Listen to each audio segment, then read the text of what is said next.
శ్రీ గురుభ్యో నమః. శ్రీమాత్రే నమః. మా భక్తి టీవీని ప్రోత్సహిస్తున్నటువంటి మా ప్రేక్షకులందరికీ ధన్యవాదాలు తెలియజేస్తూ 8 డిసెంబర్ నుంచి 14 డిసెంబర్ వరకు గల కాలానికి రాశి ఫలితాలు ఏ విధంగా ఉన్నాయి ఇప్పుడు తెలియచెప్పుకుందాము. ముందుగా గ్రహస్థితులు. వృషభంలో వక్రించిన గురువు, అలాగే కర్కాటకంలో వక్రించిన నీచలో ఉన్న కుజుడు, కన్యలో కేతువు, వృశ్చిక రాశిలో రవి బుధుని వక్రత, మకర రాశిలో శుక్రుడు, కుంభరాశిలో శని చంద్రులు, అలాగే మీన రాశిలో రాహువు.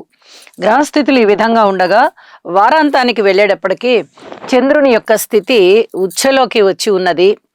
ఈ ఒక్క మార్పే గ్రహస్థితుల్లో జరిగి ఉన్నది అని చెప్పి తెలియజేస్తూ ఉన్నాను. ఇక గ్రహ సమ్మేళనాల యొక్క ఫలితాలు ఏ విధంగా ఉన్నాయి అంటే, శని చంద్రుల యొక్క కలయిక మానసిక ఒత్తిడిని బాగా సూచిస్తూ ఉంటుంది, అలాగే సర్పదోషాన్ని కూడా సూచిస్తూ ఉంటుంది. దీనికి తగిన విధంగా యోగా చేయడము, పుట్టలో పాలు పోయడము, ఇలాంటివి పరిహారాలు చేసుకోవడం చాలా మంచిది. అలాగే రవి బుధుల కలయిక బుధాదిత్య యోగాన్ని తెలియజేస్తూ మంచి ఫలితాలను ఇస్తూ ఉంటుంది. ఆల్మోస్ట్ ఆల్ అన్ని రాసుల్లోనూ రవి బుధులు మంచి ఫలితాలే ఇస్తారు. అయితే కొన్ని వ్యతిరేకతలు ఉంటాయి కాబట్టి బుధ ఆదిత్య యోగానికి గాను ఫలితాలు తక్కువగా ఉండబోతాయి. కాబట్టి ఇక ఆదిత్య హృదయ పారాయణ, విష్ణు సహస్రం పారాయణ చాలా చాలా మంచివి. అలాగే శనిగారి యొక్క 10వ దృష్టి రవి బుధుల మీద పడుతూ ఉన్న కారణం చేత ఆరోగ్యానికి సంబంధించి ఔషధ సేవ బాగా అవసరం అవుతుంది. అలాగే గురుని యొక్క దృష్టి కేతువు మీద పడుతూ ఉన్న కారణం చేత ఆధ్యాత్మిక చింతన ఎక్కువ అవడము, ప్రజలలో కూడా ఎక్కువగా దైవభక్తి పెరగడము, దానికి సంబంధించి దైవ కార్యాలు చేయడము, ఇలాంటివి జరుగుతూ ఉంటాయి. ఇక గురుని యొక్క 7వ దృష్టి రవి బుధుల మీద పడుతూ లాంగ్వేజెస్ కి సంబంధించి గాని లేదా కార్యనిర్వహణ శక్తికి సంబంధించి గాని చక్కటి ఫలితాలు కనిపిస్తూ ఉంటాయి అని చెప్పి సూచన చేస్తూ ఉన్నాను. అలాగే గురువు గారి యొక్క 9వ దృష్టి శుక్రుని మీద ప్రసరిస్తూ అనేక ధనలాభాలని కలగజేస్తోంది. అలాగే లలిత కళలలో ఇక ఎవరెవరు ఏ ఏ వృత్తులలో రాణిస్తూ ఉన్నారో ఆ వృత్తులన్నీ కూడా చాలా బాగా అభివృద్ధి చెందుతూ ఉంటాయి. ముఖ్యంగా లలిత కళలు చాలా అభివృద్ధి చెందేదానికి అవకాశం ఉంది అని చెప్పి తెలియజేస్తున్నాను. ఇక కుజుని దృష్టి శుక్రుడి మీద ప్రసరిస్తూ ఉన్న కారణం చేత ఇక్కడ వైవాహిక జీవితానికి సంబంధించి చిన్నపాటి ఇబ్బందులు ఉంటూ ఉంటాయి ప్రతి రాశి వారికి కూడా. అలాగే ప్రేమికులు ఎవరైనా ఇంకా మేము ప్రేమలోనే ఉన్నామండి, ఇంకా వివాహం చేసుకోలేదండి అనేవారికి కొన్ని ఇబ్బందులు కనిపిస్తున్నాయి. అలాగే కులాంతర వివాహాలు, మతాంతర వివాహాలు కూడా జరగడానికి అవకాశాలు ఉన్నాయి.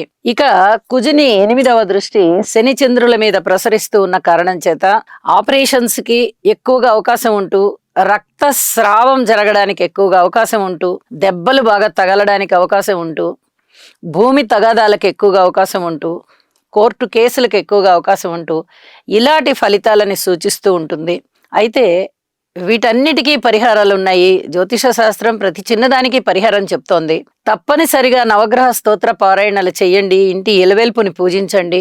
అలాగే మీకు ఏ ఇష్టదైవం ఉన్నారో వారిని కూడా పూజించండి. మనస్సంతృప్తిగా ఉండడం అనేది చాలా చాలా ప్రధానం. ఈ వారం గ్రహస్థితుల విషయంలో చాలా జాగ్రత్తగా ఉండాలి, చాలా ఓర్పు కలిగి ఉండాలి అని కూడా సూచన చేస్తూ ఇక రాసుల్లోకి వెళ్దాము. మీనరాశి వారికి ఈ వారం రోజుల కాలంలోనూ గ్రహస్థితుల యొక్క పరిస్థితులు ఏ విధంగా ఉన్నాయి అని చెప్పుకునే దానికన్నా అననుకూల పరిస్థితులు ఎక్కువగా ఉన్నాయి. కాబట్టి దానిని అనుకూలం ఎలా చేసుకోవాలి అని చెప్పుకోవడం చాలా మంచిది అని చెప్పి సూచన చేస్తూ ఉన్నాను. ఎప్పుడైనా ఒక 3 గ్రహాలు బాగున్నా కొంచెం బాగానే ఉంది అని చెప్పుకుంటాము, అంతకన్నా ఎక్కువ ఉంటే చాలా బాగుంది అని చెప్పుకుంటాం.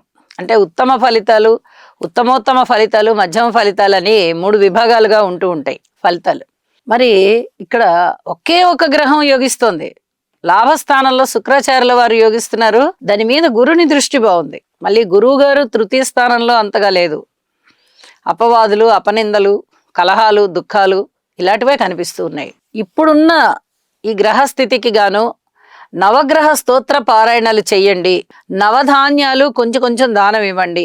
లలితా సహస్రనామ స్తోత్ర పారాయణని విడవకుండా చేయవలసిందిగా సూచన చేస్తున్నా. ప్రతిరోజు మీకు ఓపిక ఉన్నట్టయితే, మీకు సమయం ఉన్నట్టయితే రోజుకు 5 సార్లు చదవండి లేదా వినండి. ఒక్కసారైనా మీ నోరు విప్పి చదువుకోండి. మంచిగా మనసులో అయినా చదువుకోండి. ఇది చాలా చాలా చెప్పదగ్గ సూచన. గ్రహస్థితులు బాలేనప్పుడు తాడు పట్టుకున్న పామయ్యే కరుస్తుంది. అట్లాంటి పరిస్థితే ఇక్కడ కనిపిస్తుంది. మీరు ఏమి చేసినా, మీరు ఏమి చెయ్యకపోయినా అపనిందలు, అవమానాలు, హేళనలు, మిమ్మల్ని తక్కువ చేసి మాట్లాడడం ఇలాంటివి ఉండే అవకాశం ఉంది. అలాగే వ్యసనానికి ఏదన్నా బానిస అయ్యే పరిస్థితులు కలగడం, ఇంకా నేను ఎంత చేసినా నాకు తృప్తి లేదు, ఏమీ సరిగ్గా లేదు, ఎందుకు ఈ బాధ నేను ఎందుకు అనుభవించాలి, అసలు ఇదంతా మర్చిపోవాలి నేను అని చెప్పి ఏదో ఒక వ్యసనానికి అలవాటు పడే అవకాశం. ప్రేమ వ్యవహారాలు ఫలించవు. ప్రేమికుల మధ్య కూడా కాస్త ఎడబందాలు వచ్చేటటువంటి పరిస్థితి. సంతానం పట్ల పూర్తి అప్రమత్తంగా ఉండాలి. సంతానం కూడా బాగలేదు. అలాగే ఆహార నియమాలలో కూడా చాలా చాలా జాగ్రత్తగా ఉండాలి. పడని ఆహారం తినడానికి అవకాశం ఉంది. కుటుంబంలో ఐకమత్యం కనిపించడం లేదు. దూర ప్రాంతాలకు వెళ్ళేటటువంటి పరిస్థితి కనిపిస్తోంది. దుఃఖం కలిగే పరిస్థితి కనిపిస్తోంది.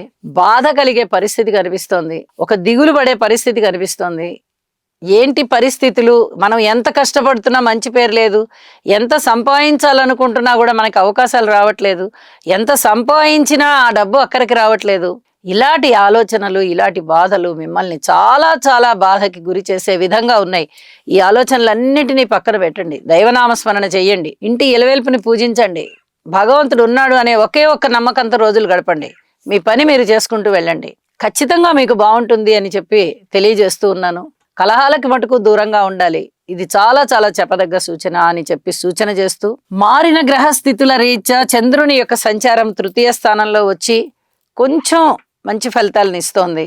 ఆదాయానికి బాగుంది, అన్నదమ్ముల సహాయ సహకారానికి బాగుంది అని చెప్పి తెలియజేస్తూ, ఇక మిగతా అన్ని విషయాలలోనూ మీరు జాగ్రత్తగా ఉండవలసిందిగా, ఓర్పు కలిగి ఉండవలసిందిగా, మీ కృషి మీరు చేయవలసిందిగా సూచన చేస్తూ, సర్వే జనా సుఖినో భవంతు. శనిగ్రహం యొక్క అనుకూలత కొరకు నీలాంజన సమాభాసం రవిపుత్రం యమాగ్రజం ఛాయామార్తాండ సంభూతం తం నమామి శనైశ్చరం. ఓం క్రాం క్రీం క్రౌం సహ శనయే నమః.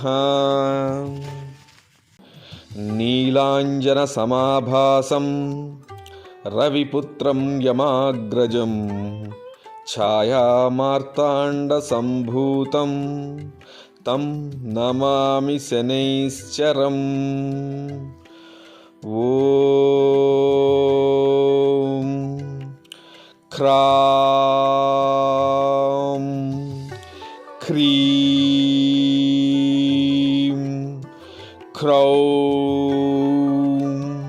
సహ శనయే నమః.